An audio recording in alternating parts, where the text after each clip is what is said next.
Oh, nice. So this is my excuse to do a permadeath run, and I'm slightly confident in my abilities.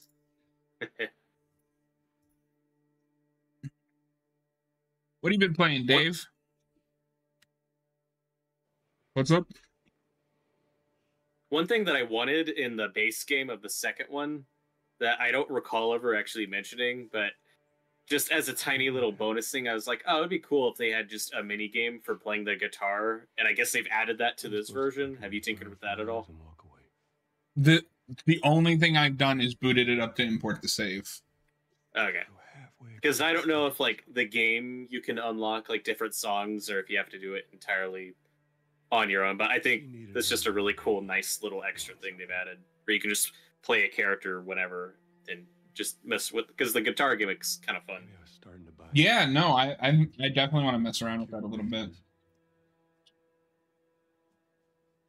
Maybe I just want to do. I'll have to turn the subtitles on after this. I was just about to ask about that. I thought I did, but I don't want to pause the cinematic. Yeah. Because of her. How does it look on your end? It looks pretty good. I have a pretty old TV, so it's not a great way to judge it, but the definition's like solid, at least on my end. Sweet Jesus. Doctor? What are you doing? Wait, that's not how that happened. This is our future. Think of all the lives we'll save. I mowed them all down without a second of hesitation. Jesus Christ, Joe. No, they do reframe the operating room a little bit to make Joel seem worse than it is when you're playing as him. And I kind of like that it's kind of an unreliable narrator. Right. They're still smart to keep the actual death off screen so it can kind of fit. The only way it wouldn't line up is if you blasted them all with a flamethrower. Then this doesn't match up at all. I've done that before. It was really funny. I got you.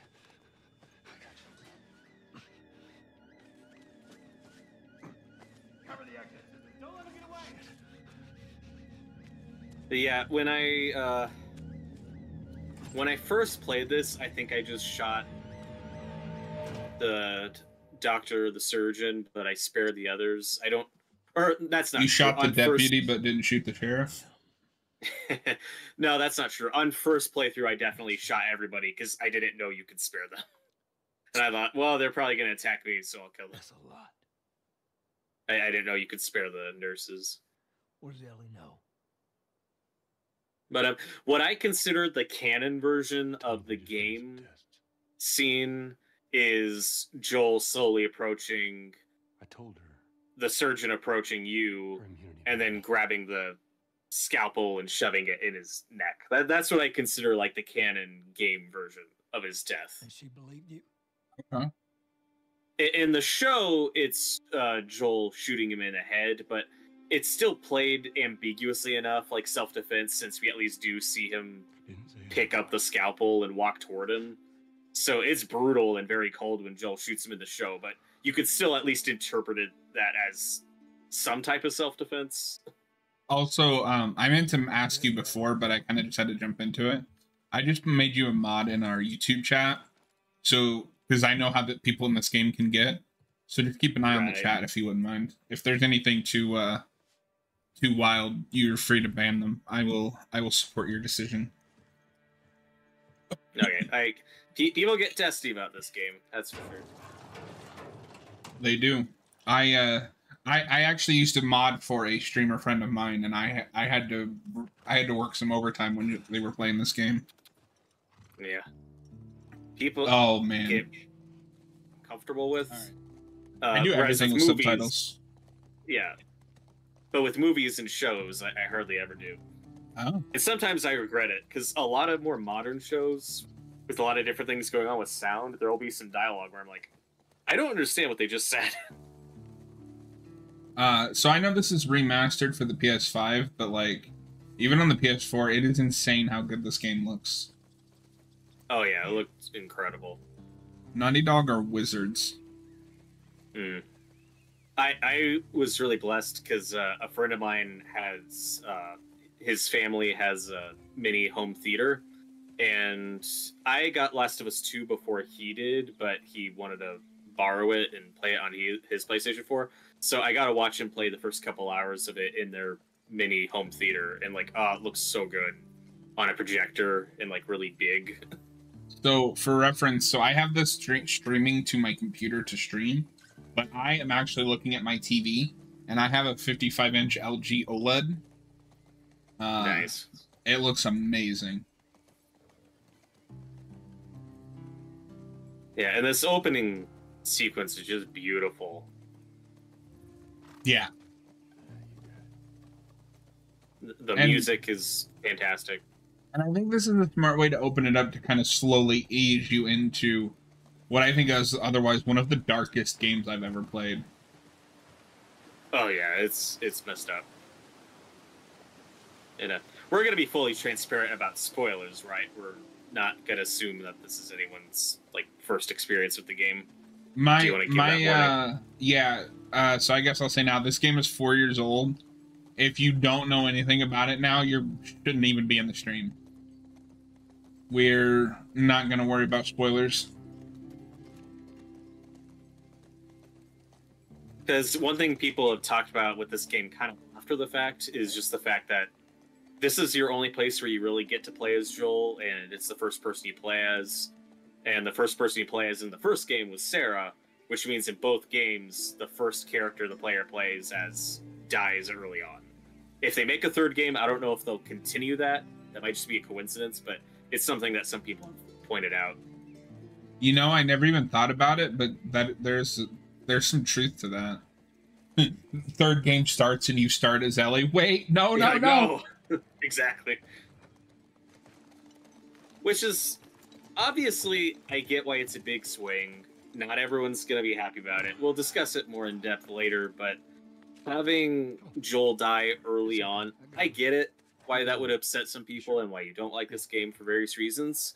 I don't understand why people were so angry about it or surprised, especially when you see reactions like, oh, I can't believe this game got so emotional and dark early on. I'm like, did you play the first one?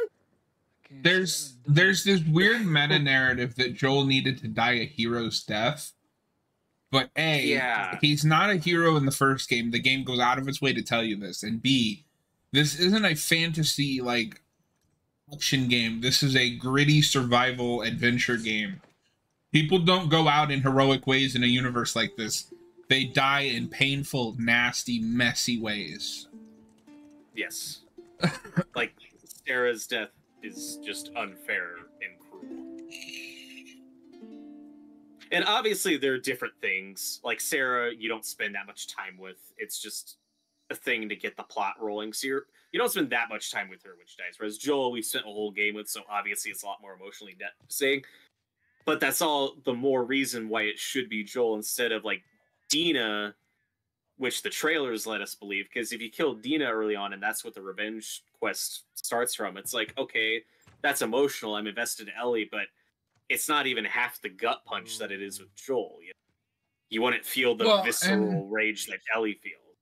And like, I can't speak for anybody else, but for me personally, in a medium like this, gaming is my primary form of entertainment. I play more games than I watch movies, read books, anything. It gets stale when you have all these franchises where you know nothing can happen to the lead character. So in a way, as much as it hurts, it's also refreshing. It's like, no, anything can happen in this. Once you've killed Joel, all bets are off. Right. And, okay, so this sucks. Like, the day after this game came out, I'm scrolling through YouTube on my phone. One of the first video recommendations I see is the title is just Joel's death, and it's a thumbnail of the headstone. Oh, man. And I was like, well, shit, now I know that's happening. Well, so the biggest thing that hurt this game that we should talk about, I guess, up front is those leaks. Because everyone made up their minds before this game even came out. And I bet you half of the people that were online, you know, keyboard warrior, didn't even play the game. Absolutely. And there are spoilers in those leaks where, out of context, I understand them making you angry or whatever, but you should still give the piece a chance as a whole before you make up your mind. It's pretty late and I gotta... Yes, Jake, we are playing this on a permadeath setting. So if I die, I have to start the whole chapter over again. I want to show you something. Just give me 1 second. And I think for me, going into this game, though, it wasn't until I was playing it, even though when I started playing it, I had assumed, okay, Joel's going to die, but that'll probably be late into the game. It wasn't until an hour or two into playing it where it suddenly hit me like, oh, this is going to happen early. And that did surprise me. Funny. Hang on. Like, I could feel it coming when it was getting there, but I was still like, oh, I'm surprised this is happening so early. And there were definitely things I was concerned about or I didn't know how to feel about, but I had to get through a lot of it before I made up my mind on certain things. Like, Bet you won't laugh. there's 2 points with Abby's story. One is Joel has crossed a lot of people in 20 years. This was going to happen from someone at some point, probably. But specifically as a sequel to that first game, you're still like, okay, if Abby's not a Firefly, I don't think I like this. I still don't think this is justified, so you gotta get there, but yeah, her motivation and backstory makes sense. You just gotta be patient. That song doesn't exist yet, so I'm fine if they keep it, but I'm also fine if they change it to something else. But I do think, to an extent, like, any song that appears diegetically in the show, like, should exist within the world at that time, probably, though I don't really care. Because diegetic songs are when, like, the character is singing or listening to music. Like, it exists within the narrative. Non-diegetic is when we're hearing, like, film score, and songs during the end credits, stuff that just the audience is hearing. If they end up going with a different song, I would have to hear it. No. No. I don't know the first thing about this. In the context before I would know if I was okay with it or not. Yeah. And like I said, I think if you played Pearl Jam's Future Days, like just in the end credits of one episode, I think that's a decent compromise because it's the credits, it's not part of the world. It's just for the audience. So it'd be great to include the song in some capacity. Okay, hang on a second.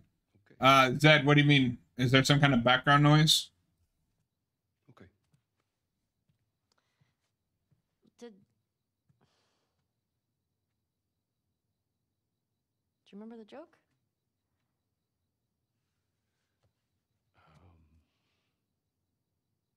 I don't know, he asked who has a jet. What is the downside to eating a clock?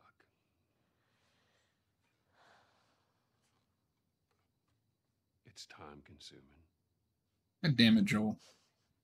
That's so dumb. And this scene is just so well acted between the two of them. I have rewatched it countless times. And I know some people are disappointed, like, oh, The Last of Us, it's all Joel and Ellie. I wanted the whole second game to be Joel and Ellie. It's like, this whole game is about that relationship. And you do get the flashbacks, which for me were enough and a relief.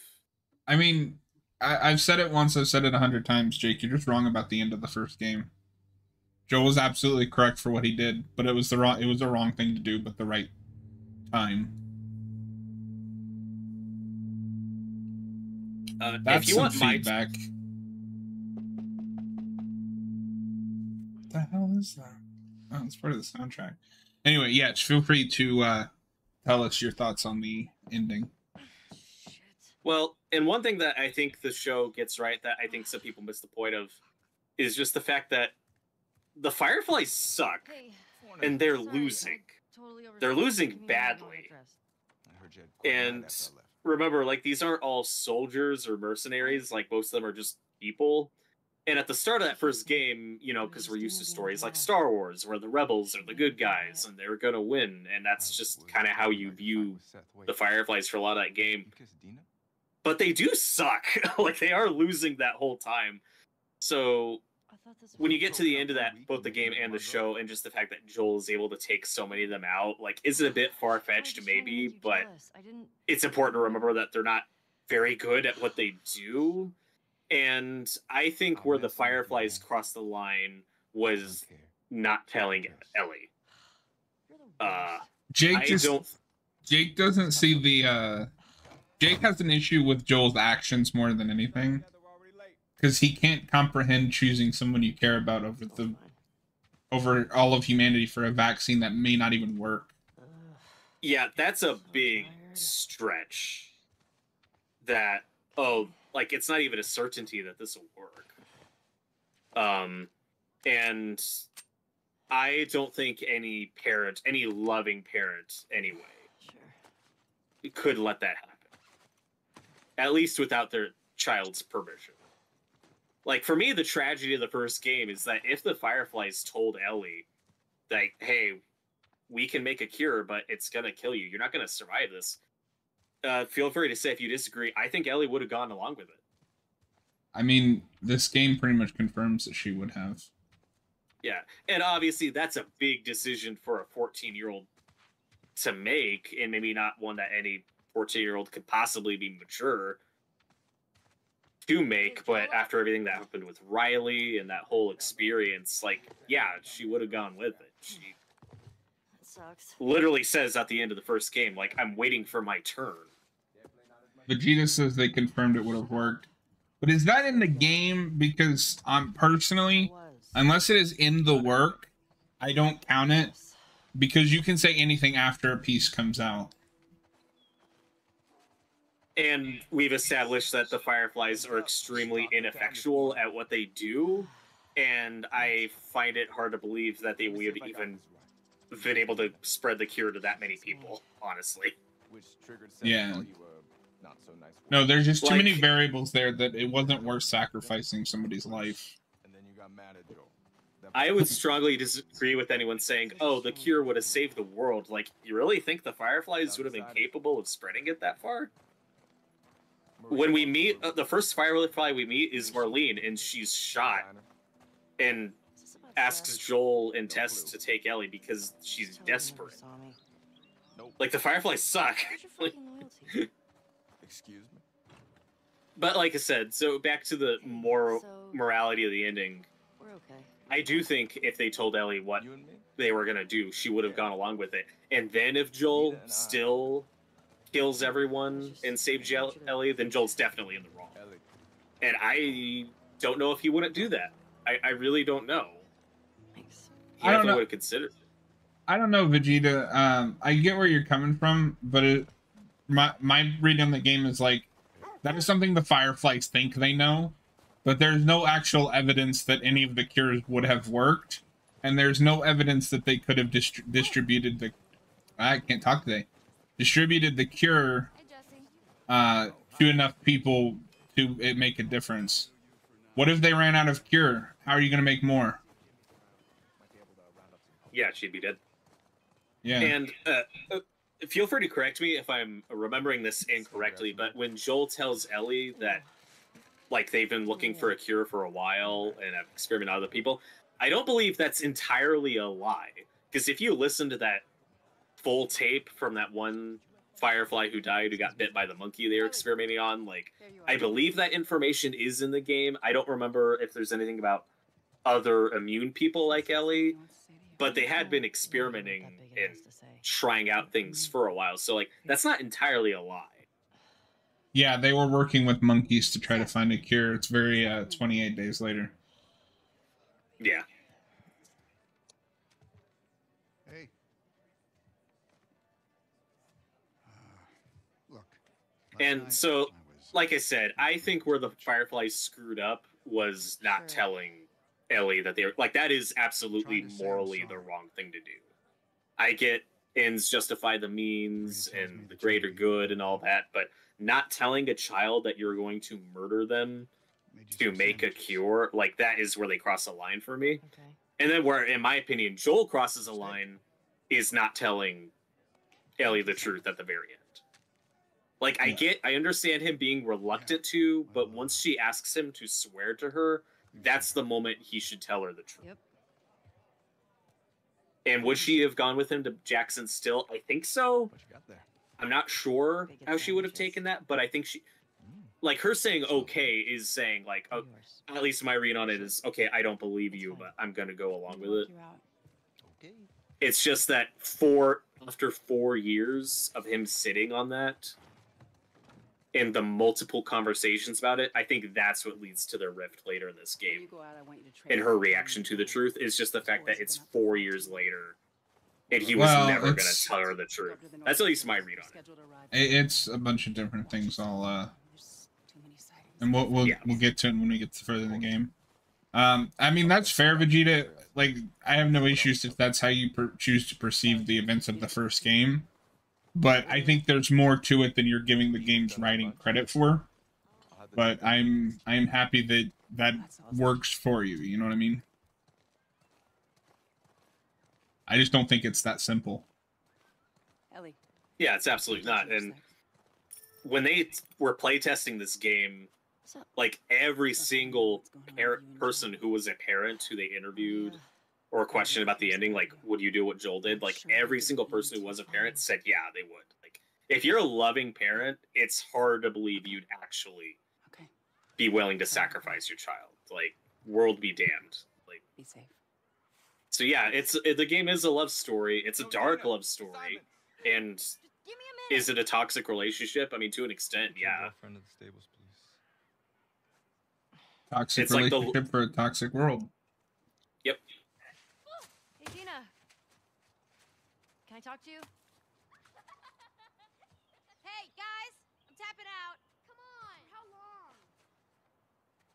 So yeah, in summary, I am totally with Joel doing what he did. It's just there's gonna be consequences with that, and you gotta face the consequences, which is what this whole game is about.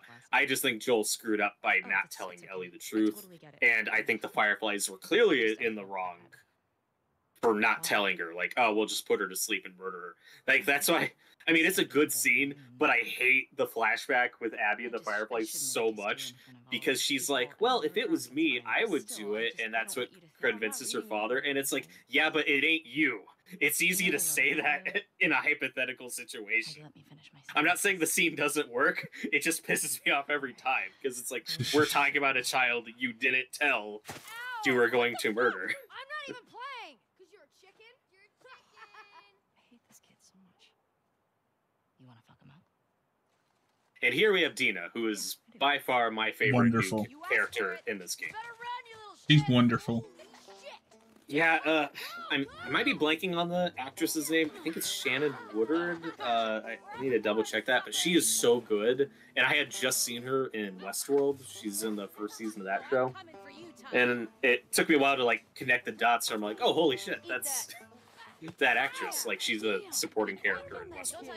And I think she did wonderful. Jake, yes, the show ends the same way. It would have to. Yes. Everyone would be up in arms if it changed the ending except you. We are currently snowball fighting. Yeah. And I'm winning. Get fucked, kid. You should be allowed to murder these children.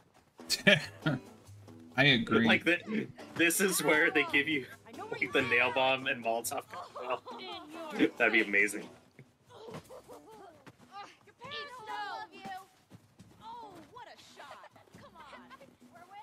It does make you wonder, just with limitations of weather and filming, how they're going to handle, like, weather in Jackson in Season 2. Because they change it a little in Season 1. Because in the first game, we're still in fall, or, like, early fall when we meet up with Tommy. And in the show, we're already in winter. So, like, I mean, when we're reunited with Tommy. At Jackson. Okay, hold on.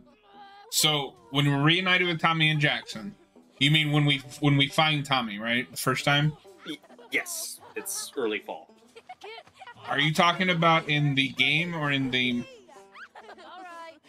in the show? We have some work to do. It's okay when Ellie meets Tommy for the first time. I guess I asked for that, huh? Yep.